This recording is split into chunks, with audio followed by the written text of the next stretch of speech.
In the heart of a distant African kingdom, there lived a young princess named Amira. She was known for her beauty and kindness, with skin that glowed like the soft amber hues of the sunset. Her long black hair, braided in intricate patterns, danced in the wind as she walked through the golden fields outside the palace. But Amira's life was not as peaceful as it seemed. After Amira's mother passed away, her father, the king, remarried a woman who hid her cruelty behind a mask of charm. The new queen, her stepmother, had her own dark ambitions. She wanted the throne, and to get it, she needed to rid the kingdom of Amira. As days passed, Amira began to sense the growing distance between her and her father. The once loving king now seemed distracted, constantly under the influence of the queen's whispers. Amira wondered why her father's warm embrace had grown cold. One evening, during a grand feast, the queen offered Amira a drink from a golden chalice. The queen's eyes gleamed with wickedness as she handed it over, but Amira hesitated, sensing that something was terribly wrong. Just as Amira was about to sip from the chalice, a strange wind swept through the hall, blowing out the candles. A mysterious voice whispered in her ear, "Beware of the one closest to you." Amira's heart raced as she placed the cup back on the table, untouched. Later that night, Amira crept through the dark corridors of the palace, her heart pounding. She had to know the truth. As she approached the queen's private chambers, she overheard her stepmother plotting with a dark figure in the shadows. Amira's worst fears were confirmed. Her stepmother was planning to dispose of her using dark magic and deceit. But Amira knew she could not confront her directly. She had to outsmart the queen, and for that she needed help. Before the dawn could break, Amira slipped out of the palace, determined to find an ally to help her uncover the queen's dark deeds. As she fled into the forest, the wind whispered warnings and the trees seemed to watch her every move. As Amira ran deeper into the woods, she suddenly stopped. Before her stood an old woman draped in a cloak of feathers, her eyes glowing with ancient wisdom. "I have been waiting for you," the woman said, her voice like the rustling of leaves. Amira's fate hung in the balance. The old woman looked deep into Amira's eyes, and for a moment time itself seemed to stop. "Your stepmother's power is great," she whispered, her voice like the soft rustle of wind through the trees. "But there is a way to defeat her. Only one path can save you, but it is full of danger, and it may cost you everything."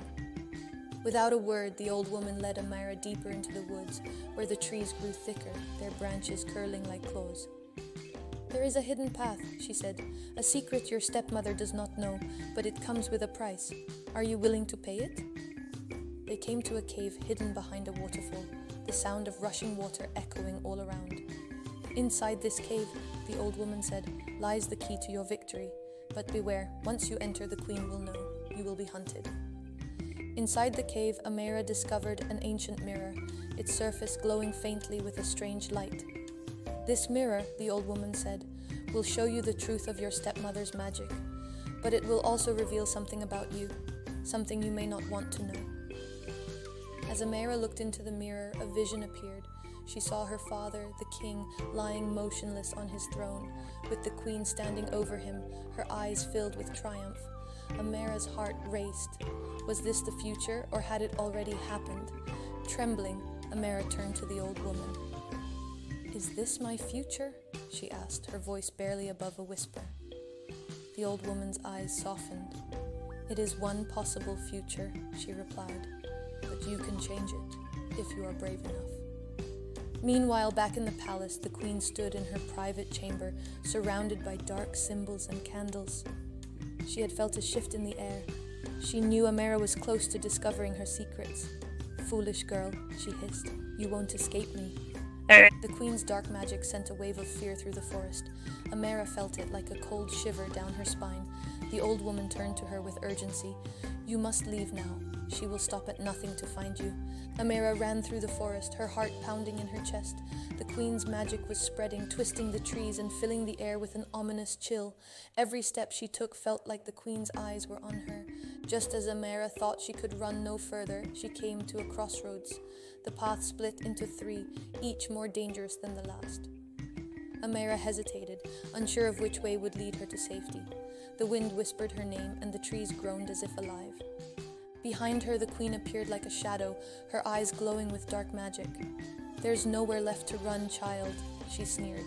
"Your fate is sealed." Amira took a deep breath, her heart racing as she stared into the cold, glowing eyes of the queen. "You don't scare me anymore," Amira said, her voice trembling but firm. "I will not let you destroy my family." The queen's smile faded, replaced with cold fury. "Foolish girl," she spat, raising her hands. Dark tendrils of magic swirled around her, the shadows thickening. "You think you can stand against me?" As the queen's magic surged toward her, Amira instinctively grabbed the pendant around her neck. The old woman's words echoed in her mind. The pendant held a power she had yet to understand. As her fingers closed around the stone, it began to glow with a soft golden light. The golden light from Amira's pendant expanded, pushing back the queen's dark magic. The shadows recoiled, and for the first time Amira saw fear in the queen's eyes. "This cannot be," the queen gasped. "You are just a child." But Amira wasn't just relying on the pendant's power. She had found something even stronger within herself: courage. "You've tried to destroy me," she said, her voice growing stronger. "But I'm still here. I'm not alone, and I'm not afraid of you." The queen's dark magic began to falter, her power slipping through her fingers like sand. "No," she screamed, her voice desperate. The golden light from Amira's pendant swirled around the queen, binding her in place. "You cannot defeat me. I am too powerful." With one final burst of light, the queen was banished, her dark magic swallowed by the forest. The air cleared, and the sky above was no longer clouded with darkness. Amira stood alone, the golden light from her pendant fading as peace returned to the land. The old woman appeared once more, her face kind but serious. "You have done well, child," she said, "but remember, darkness can always return. You must be ready, for your stepmother may not be gone forever." Amira returned to the palace, her heart heavy with the knowledge that her stepmother's evil could rise again. But she also carried with her a newfound strength, not just from the pendant, but from within herself. She would protect her family and her kingdom, no matter the cost. Amira had learned a valuable lesson. True strength doesn't come from magic or royal titles, but from the courage to face your fears. Even in the darkest times, when all seems lost, we have the power to stand up and fight for what is right. As she walked into the palace, Amira knew that the battle wasn't over, but she was ready for whatever came next. True strength comes from within. It is not magic, power, or wealth that defines a person, but their courage, kindness, and the will to fight for what is right, even in the face of great evil. Hope you liked this story. Subscribe if you find the story interesting.